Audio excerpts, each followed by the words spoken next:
To Stamford Bridge then, Chelsea, who've lost their last two in the league against Liverpool, beaten at Crystal Palace last weekend before defeat at Galatasaray on Tuesday night in the Champions League. Commentary comes from Steve Wilson. Close margins like last season, and that's the same for the last two games we've played. I think in both games we've created more chances, goal scoring opportunities than the teams we faced with Palace and Chelsea, but the truth is that we've only scored in both games one time, and our opponent scored in both games twice. Willie, firstly, we just have to explain why we're speaking to you and not Enzo. That's because of the red card. Of course, he can't do the TV. Yeah. Unfortunately, what happened, but we all understand the emotion of the game and the situation, the last second, how we score.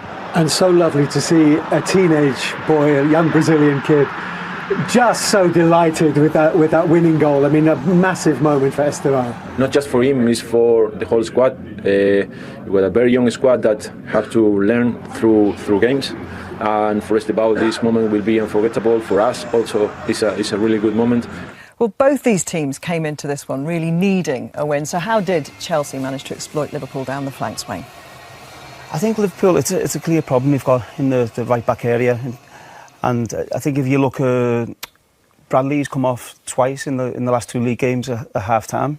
So they've tried Szoboszlai in there at times, and it hasn't really worked for him. And Frimpong was on the bench today and didn't get on. So they've tried three fullbacks in 7 league games. So I think Chelsea have seen that and they've exploited it. So I think if you watch here, Cucurella and Garnacho, they're in really good positions, and Bradley makes the wrong decision in going to Cucurella, and then you've got Maraska. You can see him telling Sanchez to put the ball in behind Bradley, which then it causes Liverpool a big problem. Canate gets dragged out of position. Conor Bradley's trying to throw in the middle of the players, and ultimately it leads to him getting a yellow card, which I'm sure that was a big factor in why he got subbed off at half time. And again here, different players, but the same again. Szoboszlai gets dragged out into Cucurella. Now it's Gravenberch at centre back. He gets isolated. Now he's one-on-one with Garnacho, and then a little bit of care. Chelsea maybe have a goal. And then this was Mo Salah. I think he's with Cucurella. He has to stay with him because this was a problem. Chelsea can see that. They've exploited it. He's no interest in really tracking back. It's a lazy jog. Then he stops. Cucurella keeps going. And now from being together, there's a big 20-yard gap. And this was a problem all afternoon for Liverpool. And now the other side, it goes to Estêvão.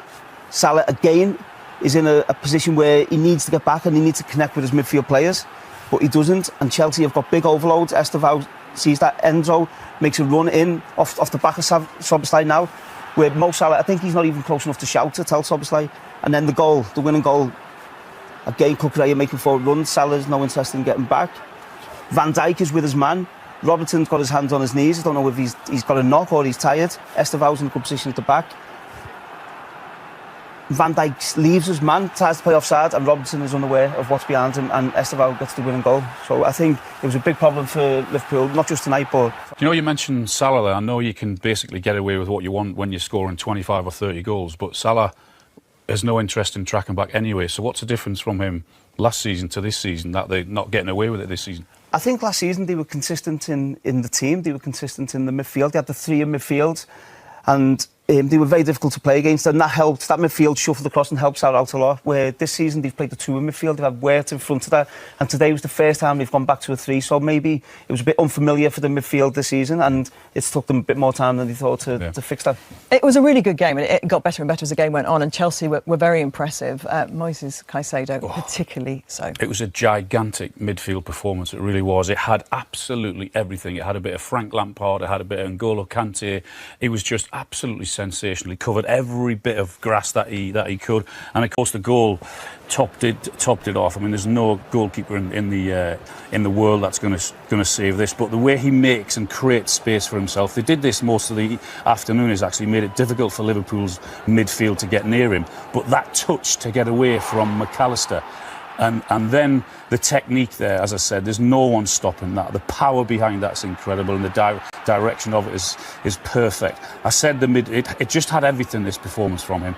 It had the goal, it had protection in front of his back four. Don't forget the injuries and suspensions that they've got, Chelsea. So they needed him in that midfield to stand up. The composure, not under pressure at all, to play the passes like that, then to set Chelsea on the way in the final third again, and then same again, protection, timing of the tackle was absolutely superb and spot on most of the afternoon, and then very nearly again he had the shot again. It's a decent save, but he's having the pop, and this is in the last minute of the game, basically protecting that goal again, or that win again, and he was just.